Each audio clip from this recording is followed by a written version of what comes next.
مقابل دادگستری استان کرمان رد می شدم.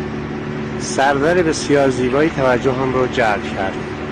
جلوتر رفتم و عجیب، ببینید با چه روبرو می شوید.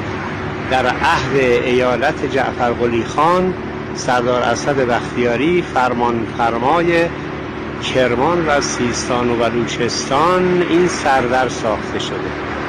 بسیار تعجب کردم از این جهت که این سردر رو تا کنون دست نخورده میبینم و بعد توجه کردم که چقدر اقتدار سرداران بختیاری گستره بسیار